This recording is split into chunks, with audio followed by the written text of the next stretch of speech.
is a dramatic reading of a tort case, United States versus Caroll Towing, United States Court of Appeals, Second Circuit, 1947, before Chase L. Hand and Frank Circuit judges.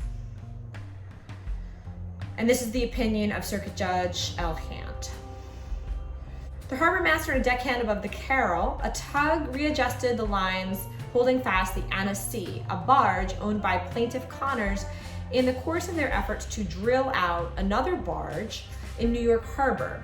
Because of their negligence in securing the Anna C., it later broke loose and rammed against a tanker. The tanker's propeller broke a hole near the bottom of the Anna C., which soon filled with water and sank. With loss of cargo owned by the United States, as well as the vessel itself. In this part of the case, Connors was trying to recover the value of its barge from Caroll. Caroll sought to reduce damages pursuant to admiralty law because the plaintiff's bargee was absent from the Anna C. The evidence indicated that siphoning efforts by other boats present in the area would have kept the barge afloat if the bargee had been aboard to sound a warning. The trial judge, as fact finder, found no negligence on the part of the bargee, and Caroll appealed that finding among others. It appears from the foregoing review that there is no general rule to determine when absence of a bargee or other attendant will make the owner of the barge liable for injuries to other vessels if she breaks away from her moorings. It becomes apparent why there can be no such general rule when we consider the grounds for such a liability. Since there are occasions when every vessel will break from her moorings, and since if she does, she becomes a menace to those about her, the owner's duty, as in other similar situations, to provide against resulting injuries is a function of three variables. 1, the probability that she will break away, the gravity of resulting injury if she does, and 3, the burden of adequate proportions.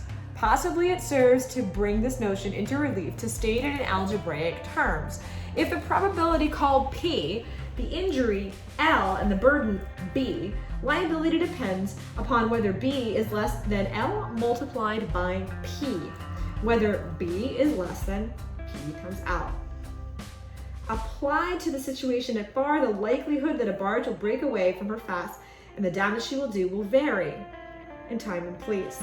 For example, if a storm threatens, the danger is greater, so it is.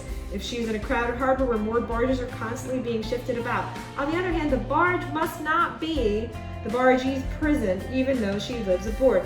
He must go to shore at times. We do not say whether, even in such crowded waters as New York Harbor, a bargee must be aboard at night at all. It may be the custom otherwise, and that, if so, the situation is one where custom should control. We leave that question open, but we hold that it is not in all cases a sufficient answer to a bargee's absence without excuse.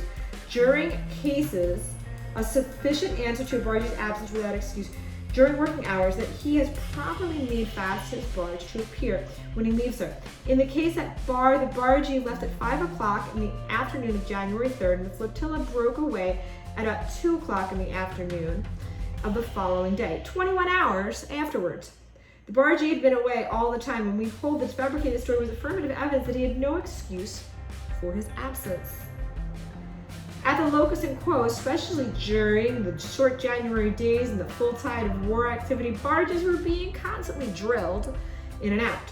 Certainly it was not beyond reasonable expectation that with inevitable haste and bustle, the work might not be done with adequate care. In such circumstances, we hold, and it is all that we do hold, that it was a fair requirement that the Connors Company should have some bargee aboard unless he had some excuse for his absence during the working hours of daylight.